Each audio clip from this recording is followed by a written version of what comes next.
And I looked, and behold, a pale horse, and his name that sat upon him was Death, and hell followed with him, and power was given unto them over the fourth part of the earth, to kill with sword, and with hunger, and with the beasts of the earth. If we do not act in concert with each other, and ensure that the future becomes what we need it to be, then we will surely deserve whatever fate awaits us. Behold, I believe with all my heart that God put me in places and in positions throughout my life so that I would be able to deliver this warning to His people. I pray that I have been worthy and that I have done my job. The primary reason why the individual citizens of a country create a political structure is a subconscious wish or desire to perpetuate their own dependency relationship of childhood. Simply put, they want a human God to eliminate all risk from their life, pat them on the head, kiss their bruises, put a chicken on every dinner table, clothe their bodies, tuck them into bed at night, and tell them that everything will be all right when they wake up in the morning. This public demand is incredible, so the human God, the politician, meets incredibility with incredibility by promising the world and delivering nothing. So who is the bigger liar, the public or the Godfather? This public behavior is surrender born of fear, laziness, and expediency. It is the basis of the welfare state as a strategic weapon, useful against a disgusting public. Most people want to be able to subdue and/or kill other human beings which disturb their daily lives, but they do not want to have to cope with the moral and religious issues which such an overt act on their part might raise. Therefore, they assign the dirty work to others, including their own children, so as to keep the blood off their own hands. But even more hypocritical, they pay taxes to finance a professional association of politicians, and then complain about corruption in government. Again, most people want to be free to do things, but they are afraid to fail. The fear of failure is manifested in irresponsibility, and especially in delegating those personal responsibilities to others where success is uncertain or carries possible or created liabilities which the person is not prepared to accept. They want authority, but they will not accept responsibility or liability. So they hire politicians to face reality for them. The people hire the politicians so that the people can, 1, obtain security without managing it, 2, obtain action without thinking about it, 3, inflict theft, injury, and death upon others without having to contemplate either life or death, 4, avoid responsibility for their own intention, 5, obtain the benefits of reality and science without exerting themselves in the discipline of facing or learning either of these things. They give the politicians the power to create and manage a war machine to 1. Provide for the survival of the nation womb. 2. Prevent encroachment of anything upon the nation womb. 3. Destroy the enemy who threatens the nation womb. 4. Destroy those citizens of their own country who do not conform for the sake of stability of the nation womb. Politicians hold many quasi-military jobs, the lowest being the police, which are soldiers, the attorneys, and the CPAs next, who are spies and saboteurs, and the judges who shout the orders and run the closed union military shop for whatever the market will do.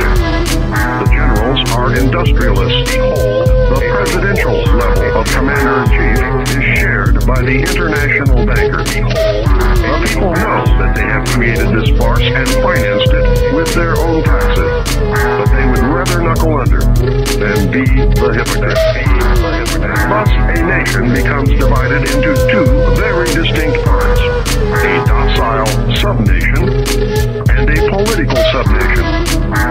The political subnation remains attached to the docile subnation, tolerates it, and leads produce its substance until it grows strong enough to detach itself and then devour its parent. Human beings are machines, levers which may be grasped and turned. And there is little real difference between automating a society and automating a shoe factory. Factor 1.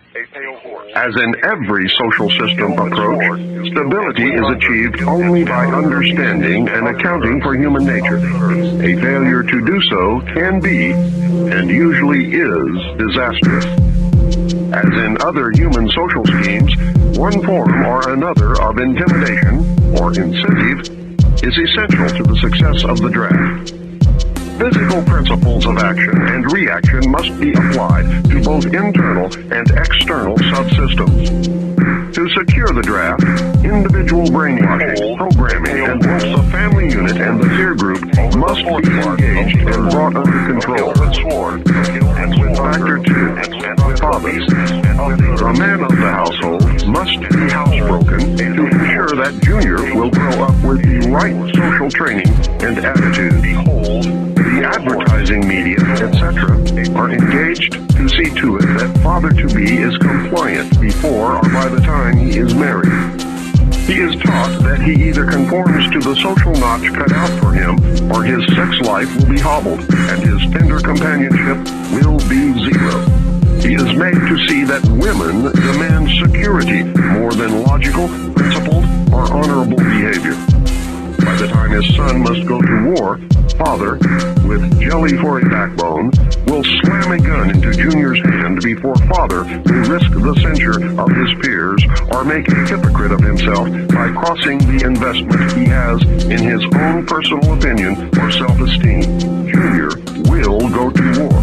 Our father will be embarrassed. So Junior will go to war. The true purpose notwithstanding. Factor 3. Mother. The female element of human society is ruled by emotion first and logic second. In the battle between logic and imagination, imagination always wins. Fantasy prevails. Maternal instinct dominates, so that the child comes first and the future comes second. A woman with a newborn baby is too starry-eyed to see a wealthy man's cannon fodder or a cheap source of slave labor. A woman must, however, be conditioned to accept the transition to reality when it comes, or soon. As the transition becomes more difficult to manage, the family unit must be carefully disintegrated, and state-controlled public education and state-operated child care centers must become more common and legally enforced so as to begin the detachment of the child from the mother and father at an earlier age. Inoculation of behavioral drugs can speed the transition for the child. Factor 4. Junior. The emotional pressure for self-preservation during the time of war and the self-serving attitude of the common herd that have an option to avoid the battlefield is all of the pressure finally necessary to propel Johnny off to war. Their quiet blackmailings of him are the threats. No sacrifice, no friend. No glory, no girlfriend. Factor 5. Sister. And what about Junior's sister? She is given all the good things of life by her father and taught to expect the same from her future husband regardless of the price.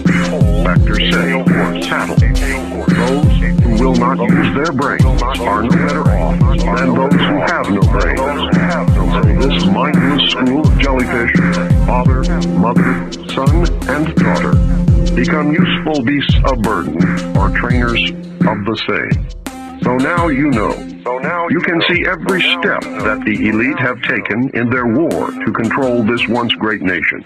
You can see the steps that will be taken in the future. You can no longer pretend innocence. Your denial of the conspiracy will fall on deaf ears. This tape is part of the education that will give Americans the weapons needed in the coming months and years of hardship as the New World Order struggles to be born. Truths cannot be negated or shrugged away. The message is this: you must accept that you have been cattle, and the ultimate consequence of being cattle, which is slavery. Or you must prepare to fight, and if necessary, die to preserve your God-given right to freedom.